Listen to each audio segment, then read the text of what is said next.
Kazaro mzee wetu, tunajua kama kinauma sana. Karibu mzee.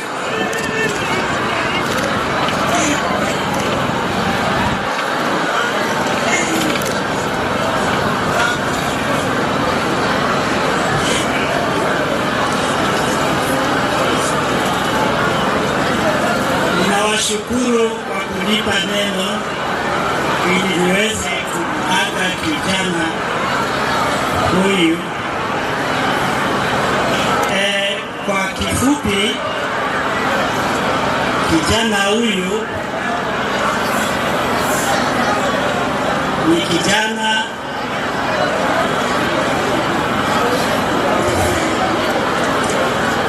kijana nafikiria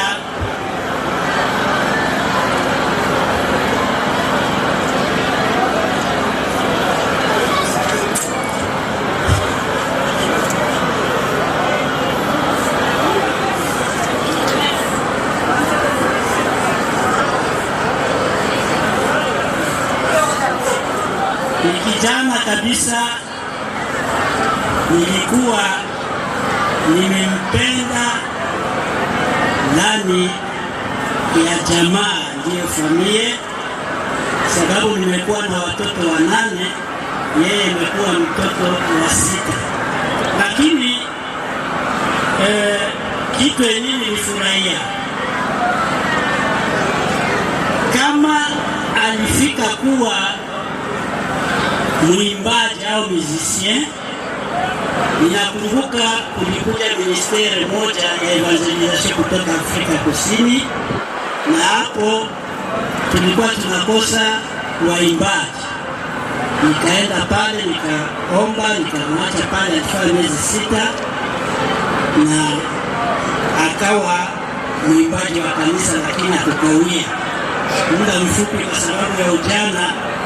Nikasikia anakuwa naimba yake iko naimba. Basi kuna kitu nilimshauria ndani ya maisha yake, nikamwambia ya muhimu ungekuwa unaimbia Yesu. Akanambia mimi siwezi kumwacha Yesu, lakini nitaendelea kufanya kazi.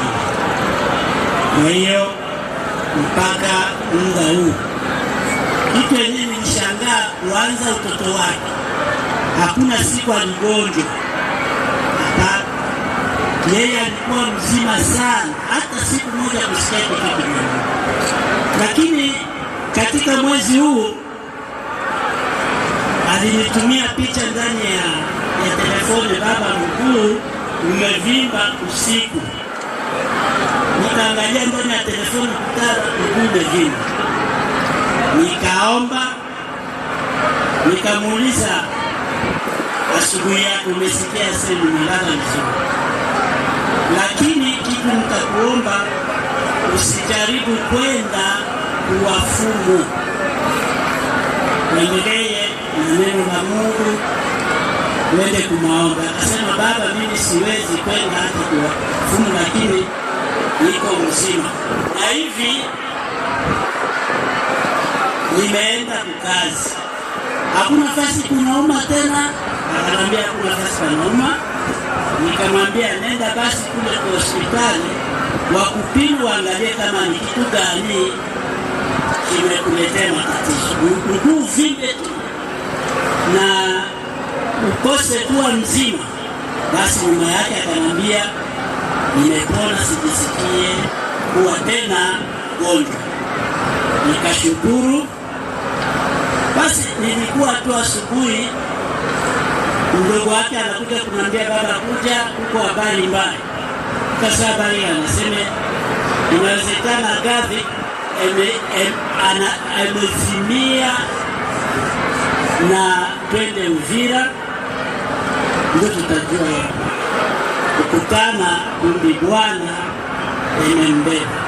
Lakini nimeshukuru sana kwa sababu dakika ya mwisho aliendelea kujipatanisha na Yesu, na hiyo nikashukuru sana. Na hivi nimekuwa kama ninakata na kisu, niko naregea sana tazidi kuniombea kwa sababu ni kijana, sababu sijaona umati kama ni kijana alikuwa anapenda watu karibu wote. Kwa hiyo nashukuru kwa kamati hii yote inakuwa hapa, na Bwana aendelee kuwabariki na wa vijana waendelee kumwamini Yesu kama yeye hivi amemwamini, msiachilie tu. Amen. Tunashukuru kwa baba yetu. Tumesema mjumbe wa jamaa awe karibu kwa mjumbe wa jamaa. Mzee unakamata shada na ua